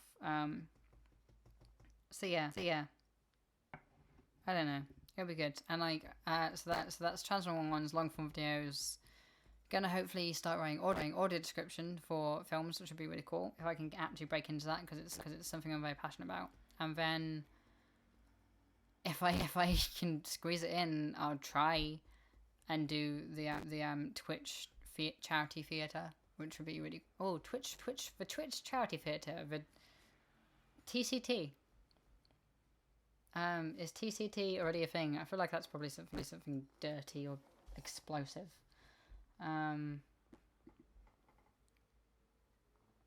What's that? As I say every time people ask me about pay for gigs, gotta eat. TCT. Teenage Cancer Trust. I knew TCT was a thing. Yeah. So not TCT. Unless the first thing we do is TCT for TCT.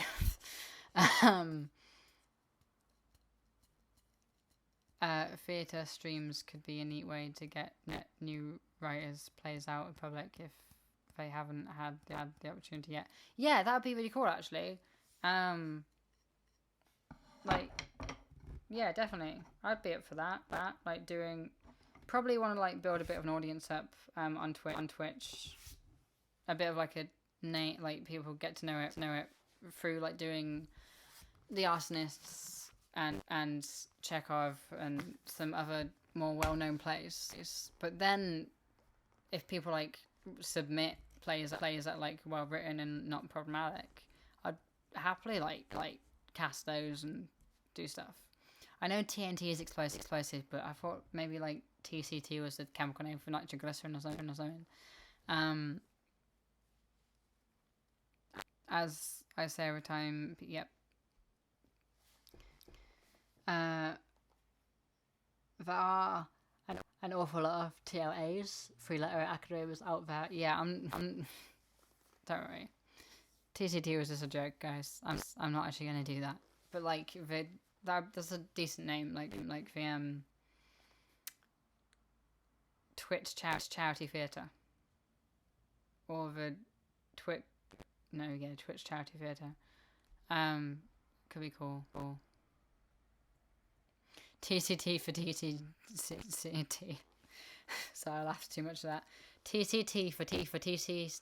That is a freaking tongue twister. TCT for TCT during Sitsi. Nice. Right.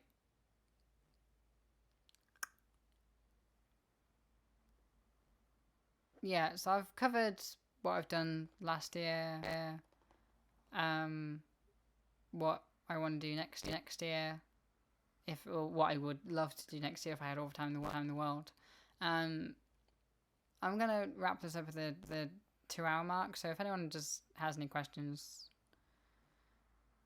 let's just chat. Like what sort of stuff do you want to talk about? So there's no music. I wasn't able to get it working, and then also I need to figure out how to make this audio better.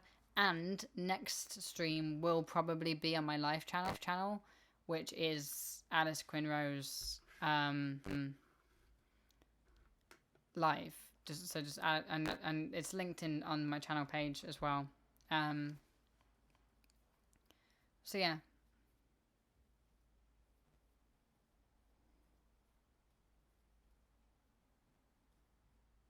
You'd have to get like all the popular non-problematic Twitch gamer streamers to be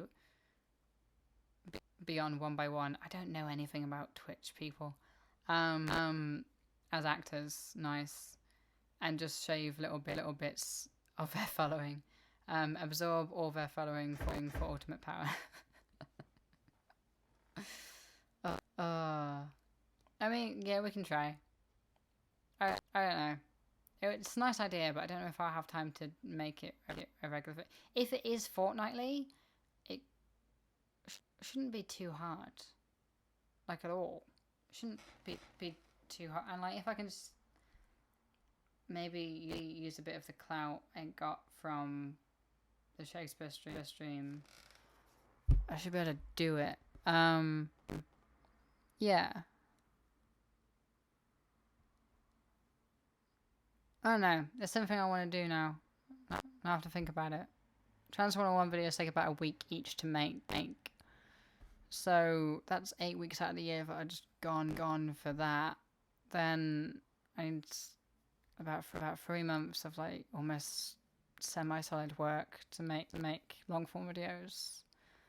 So it's like the whole year kind of for those. There's probably just enough time to do it if I'm really, really strict to myself. I'll think about it. I'll see if I can like organize 2 plays and figure out a system for it. And then if I can organise 2 plays, then we'll see how the next month goes and how the next month goes. Because that's only 2 plays a month. And I should only really need 6 cast members. It's not a lot of production, really. It's just getting cast members and like the rights for scripts. So if I just use royalty-free stuff, it's fine. Don't really need music, but we could get some music, just like atmospherically. And yeah, just get some art done. Yes, this isn't actually too hard. It would be quite an easy thing to do, and it's only really a day's worth of sending emails each time. You know what? I'll think about it. I'll see what I can do. When did you change your name? Also, what made you change it? It's very pretty. Kiwi Farms made me change it. Honestly, seeing you sit and work out projects like this makes me hyped for working on my own shit. This is what half of stuff is. It's just thinking this way. I'm like, oh wait, how could I actually legitimately do that? Like, what are the actual steps that I would physically take to do it?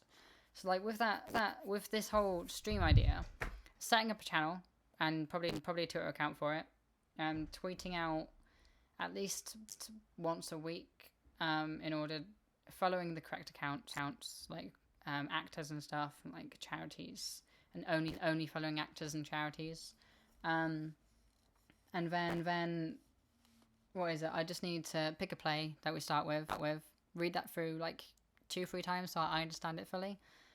Then I just sort of email a bunch of different people to cast them in it, being like, hey, there's no rehearsal or stuff like that.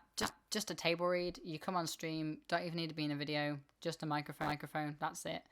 You'll be needed for like 2 hours, and then we'll be raising money for charity. If you're up for it, come over. That's all. That's just how to send an email to.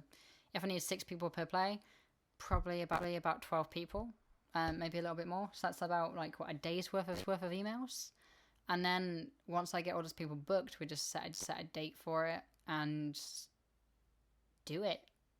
And doing it isn't a big thing. It's just inviting loads of people over to a Discord and just streaming it. Yeah, I like this idea. Could get like an usher uniform and like kind of come out at the start of each play and say, "Hi, today's cast is da da da da da. We're doing this play and raising money for this charity. Please remember the donate buttons down there and have fun."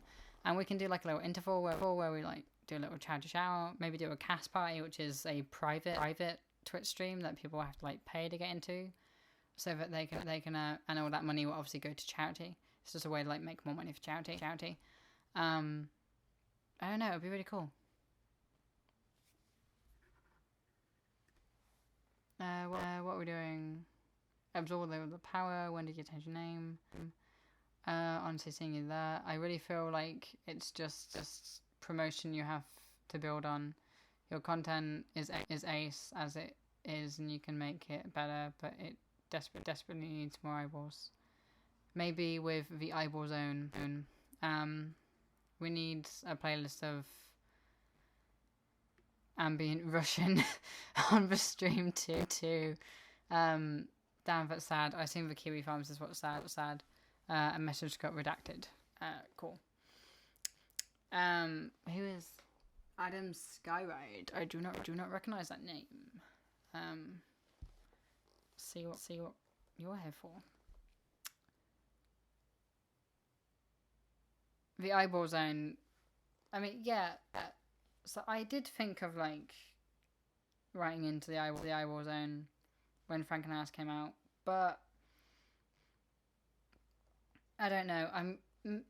The next long form video that comes out, I might send it to the eyeball zone. It's just a bit of a thing of like, if all I have is Frank and Alice, and somebody comes over to my channel for Frank and Alice, they then just leave. Whereas if I have multiple long form videos, they might stay and actually like enjoy it.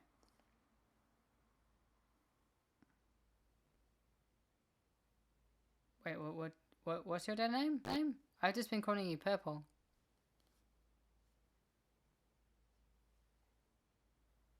And any names that I say is just me reading out people.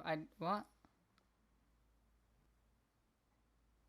Oh, sorry, Purple. Sorry, Purple. Okay, I get you. I see what you mean. I'm sorry. Sorry. I thought it was a different person because it was a different account. Sorry, Purple. The eyeball what? Sorry, I'm not caught up. What's his channel?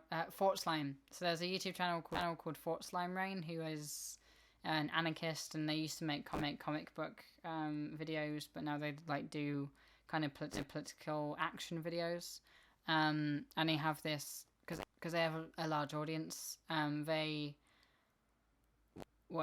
have this segment in their videos called the Eyeball Zone, where they shout out a project, right, which is usually like a YouTube channel or a podcast or some artist who does like politically minded stuff. And yeah, it's alright. It's pretty good. They shout out over creators, basically. That's the main thing. Yeah, like just what Luke said.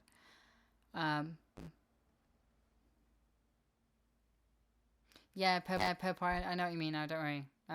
Sorry. I thought that was a different person. Sorry. Right. Where are we at? We're on 48. 1 hour 48.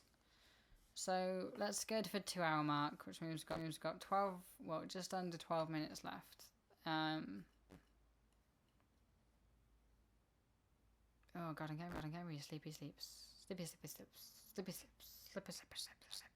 I knew I should have got a cup of tea before coming up stream. I really like this charity theatre idea now, because it wouldn't be too hard to do. It really wouldn't be too hard to do at all.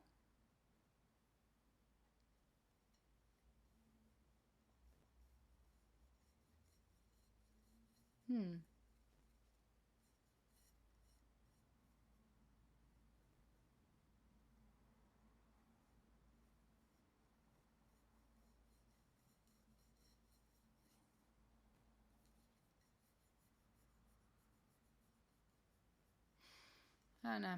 I'll figure it out. Yeah, might do it.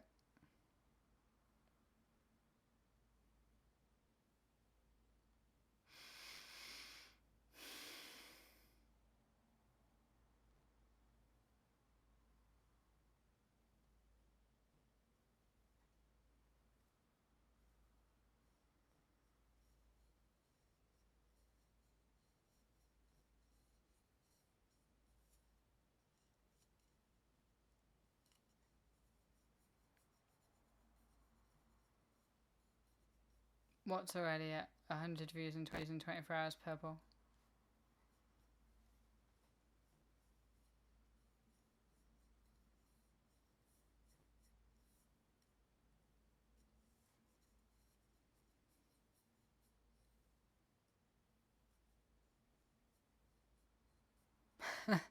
I would actually enjoy doing it. It would just be a big time sink, and I don't know. Also, I finished everything else I wanted to talk about, and everything else is stuff I've talked about before. Like the others, yeah. Twitch creator does sound really fun. I hope you can make it work. I probably can make it work, and if I work with so there's a group called what were they called? They're like Shakespeare Frog Theatre Company or something like that, or like the the Croak Sphere, and which are a Amdram group on Twitch, who that on a Twitter account they only follow Izzy, Ollie, and the Samaritans, which I feel a little bit sniped by that, to be honest, because it's like, okay, so you follow one of the producers, Ollie, and the charity we were raising money for. Thanks. Anyway, I could always like contact them and sort of try and get them involved in it, because then they could probably like run it a little bit, and they would be cast members that I could like draw on. But yeah, you are right, Luke. I have been talking about this for most of this stream, really. Oh, frog? Yeah, because remember we had well, it was like there's the frog toy in the Shakespeare stream, in which the chat named winning Croaksphere, which was yeah, it was funny. Amdram is amateur dramatics, which is like amateur theatre. Fight them on Twitch for reasons. I'm not gonna fight them on Twitch. Oh god, that's another thing. I need to like do more boxing training so that like I can do a proper fight. I've got so much to do. So much I want to do. And I can do all of it. I just need to be more focused and spend my attention better.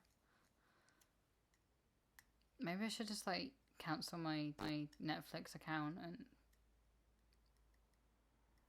that might help. So I could not have internet in the house.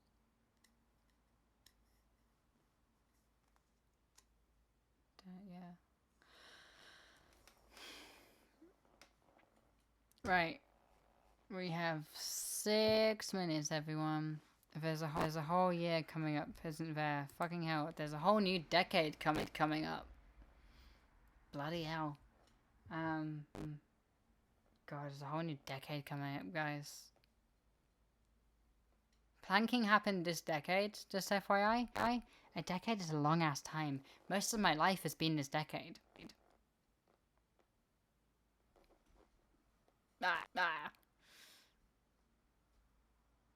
Just focus on one thing at a time. That's not how my brain works. I wish it was. It would be nicer. I think I'm better when I'm tired, because like I'm able to like actually construct how to do this thing in my head. Whereas like when I'm fully awake, there's just so many thoughts going on in my head that I can't actually concentrate on one thing and get it done.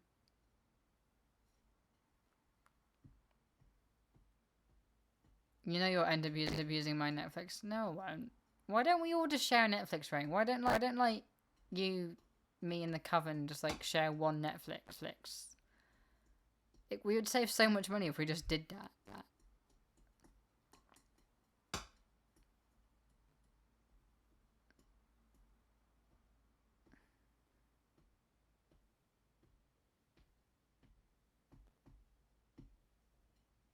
Purple said, I bet you'll get halfway through the like next year and then come up with new ideas, and things never play out for you expect them to. Yeah, this is the thing. Frank and Alice is an idea I've had since 2016, and only just made. So I'm actually someone who obsesses so much on current ideas, and then I'm able to like actually prioritize those ideas, because like it takes up so much fucking space in my brain that if I don't make it, it's just going to be the only thing I can think about. Which is good. Which means the 4 videos I want to make this year, I'm going to make them, but like they're all in this sort of same level. So I need one of them to just take precedent for now and make that, and then the next one take precedent and make that, and I'll be good. So much shit happened to me in 10 years. I don't think it's been real. I feel that. we're all going to flourish, so I hope so. I mean, 2019's been the best year of my life so far. Yep, just focus. It's just nope. Autistic thing. I do not get to choose my focus. Yep. It's not even focus. It's just everything happens at once, and I can't filter it. Sorry if it's not what I meant. Might have been insensitive. What was insensitive? Oh no, I didn't mean for no. You're good. You're good, Purple. Don't worry. What you said is correct. Often, and like, yeah, I will come up with new like this week I've come up with like 7 new ideas, which I'm like, oh, I want to do that, I want to do that, I want to do that. I mean, this whole thing is one of those. But usually the thing that I've been thinking about for the longest, that's how I do it. Because like, if I'm Frank and Alice, I've been thinking about for like 4 years. So the fact that we're 3 years, the fact that it stayed in my mind for that long is why I knew I needed to make it. Which is the same with like the trans athleticism video, and the GRA reform video, and the healthcare video. Like, they've been in my head for so long that I know that they're worth making. Whereas other videos, they'll fade away after a month or so, and that's why I prioritize the ones that have been in my head for the longest. You weren't insensitive though. Don't worry, Purple. Good plan, to be honest. Reminds me to put it in the group chat. Put it in the group chat. Put the net in Netflix by sharing an account with the gang. Yeah. I have songs that are 5 years old that might come out next year, maybe. Ooh. Feel free to share a link to your music if you want to, because that would be cool to see. I share an ACCT with my gang. That's Praxis Babes. I don't know what an ACCT is, but cool. Happy for you.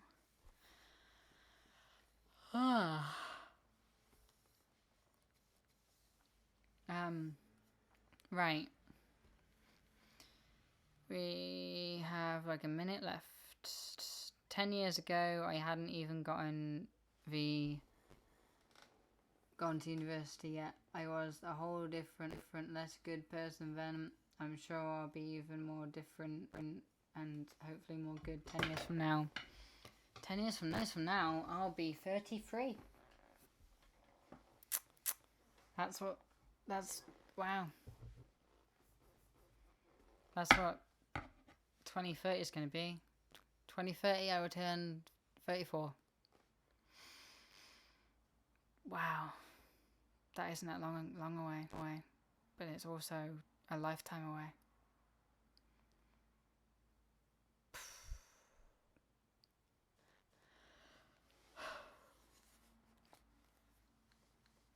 Account as in a Netflix account. Oh, okay. Sorry.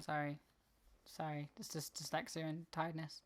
I'm in a lot of things, but that stuff is a thing I'm working on.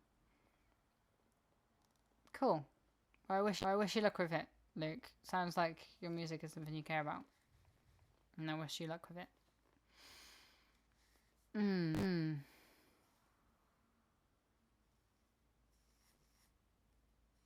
Right, I'm gonna say goodbye, and end this on the 2-hour mark. It's been lovely to see you all. I'm gonna go sleepy sleeps because I'm very tired, and yeah. I think I'm gonna have a cup of tea and just like snuggle up and watch the next episode of the Harley Quinn series because that's out now. Good night, friends, and yeah, good night.